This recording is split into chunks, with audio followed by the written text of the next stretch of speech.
And now another RPG-A-Day response from the Casting Shadows blog. And now, the 9th question for August 9th for RPG-A-Day 2017.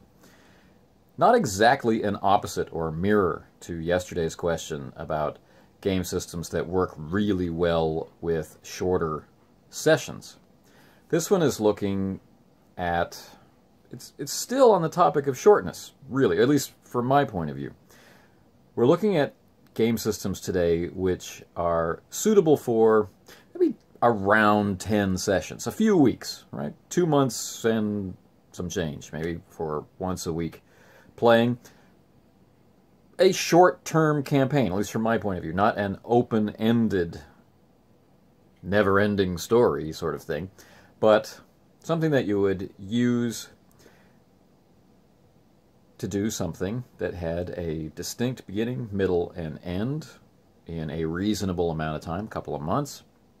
Maybe for a Hangouts commitment. People had a summer schedule where they could game at a certain time across their different time zones for a number of weeks. You might choose this system, something that people could learn easily, and yet they could see some kind of development over time if that's important to the type of game you're playing, and so on and so forth. Something that doesn't settle into a routine too quickly, but something which can become familiar and useful to its players. Seems like a tall order. Now, as I've mentioned in earlier videos on this kind of theme, I prefer, if I have the opportunity, to go for an open-ended campaign. I like to start to play something and let those characters continue and continue and continue without ever needing to consider that there might be an end point other than we stop playing. That's not always the case, though. There are some games where you definitely want to explore something and reach some kind of conclusion. I find that games that I can play in an open-ended way, most of them I can turn effectively to this, but it does mean I tend to have to adjust something. For example, if I were going to do just 10 sessions of a Star Wars campaign, then I would adjust how many experience points I was giving out, because I would like to see the players enjoy some kind of development. Or I would give out far more starting experience points than a beginning character, and not worry about progression over those 10 sessions or so. Choices, decisions, flexibility. There's a lot of flexibility baked into this, and so I'd feel comfortable saying, hey, we're going to play for 2 months and do this, and so, you know, build your character this way and expect only this many experience points per session. I think people would be fine with that. Another thing is going to require me to open this door.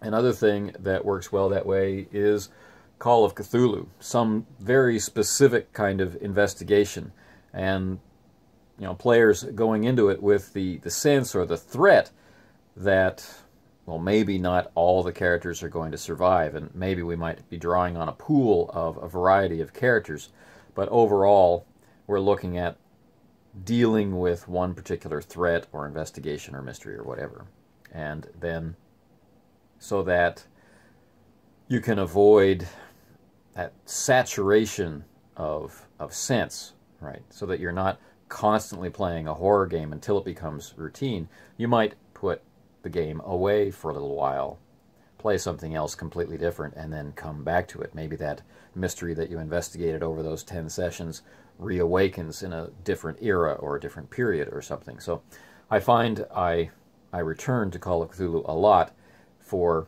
short-run sessions, and then those linked sessions tend to form the backbone of a campaign, which is not to say that I don't run Call of Cthulhu for long campaigns, because I do. That's where I came up with the idea of the Generation game in the first place, was for Call of Cthulhu. So, what else works along these lines? Well, games that are new to the group, I find, are also handy to come out and say, hey, let's play for 10 sessions, get used to the basics of the game system, then stop. reach a conclusion, wipe the slate clean. If we really like the game, let's dig into it, and if we don't like the game, let's set it aside for now and wait for its, for the timing to be right. And there's all kinds of games that might fit that, whether they be a World War I themed game, or survival horror, or pure investigation, or noir, or cyberpunk, or whatever. Getting to know the game, coming out and setting a limit on it works.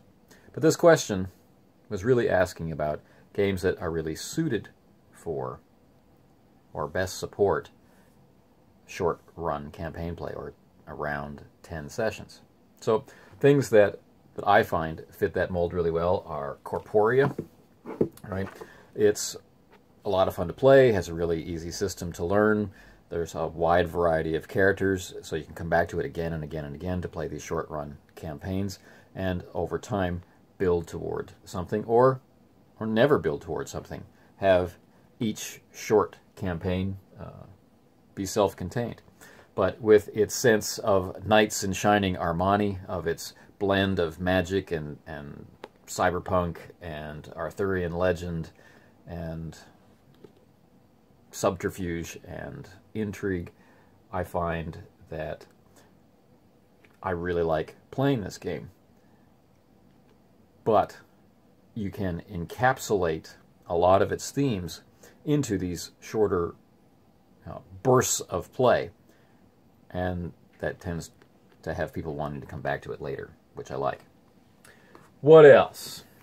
Well, over here is a great game, but again, is one of those ones where, to evoke a certain kind of feel, the way that I like to run it is with a great deal of isolation. This is the Moral Project. So these are teams of highly trained professionals expecting to wake up slightly after World War III in order to coordinate reconstruction efforts, but waking up instead 150 years later when, well, it's not exactly too late, but it's not what they trained or planned for. And instead of having a vast and easily accessible moral project scattered all across the country that they can hook up with and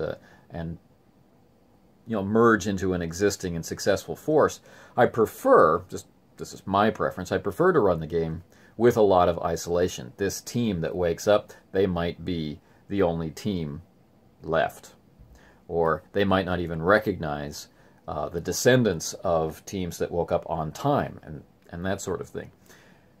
So that has sort of a built-in fuse or timer to it, really, because this is a very lethal game, and as original characters start to drop, while it is possible to recruit from local forces and keep the game going, sometimes it's nice not to do that. Sometimes it's nice to play it as a sort of last man standing kind of thing, and as the team makes its mark on the future, it's that becomes our focus. These are ordinary people with an extraordinary mission. What happens in this far-flung and very deadly future world? Kind of like that. On a similar theme, you could try playing Slay Industries this way. Another high lethality game, very high concept, a little bit tongue-in-cheek, a little bit not, and really go for broke, all out, playing characters like Halloween Jack or worse, and not worried about going for the long term, instead worrying about what kind of big splash you can make before you go. So that's another suggestion.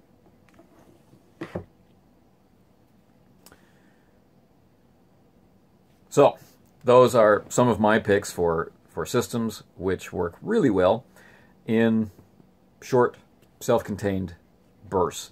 They have advancement mechanics which are fluid enough to allow characters to develop over that short run of time if you want, but are also fluid enough to take that off the table if it's not necessary. They're not built necessarily for the improvement cycle, they're built for the experience of a particular genre or situation. And they are fairly quick to learn. Okay. Kind of an ambiguous answer, I suppose, not putting one out and saying, this is the game you should play if you only have 10 weeks of weekly sessions. But, you know, some part of RPGaDay is about the sharing of a variety of different games from different sources, and these are my suggestions. These are my answers to that question. Tomorrow is day 10. I hope you'll come back and join me for another response to the question. But more, I hope that you'll float around, go through Twitter or Instagram or Facebook or G+ or whatever. If you find a response to an RPGaDay post that you like, comment on it and share it with other people. Start a conversation, make connections, expand, you know, who you talk about RPGs with. Okay, until tomorrow. RPGaDay was created by Autocratic and is now curated by the RPG Brigade. The infographic was provided by Will Brooks. Responses are provided by you, and we thank you very much for your interest.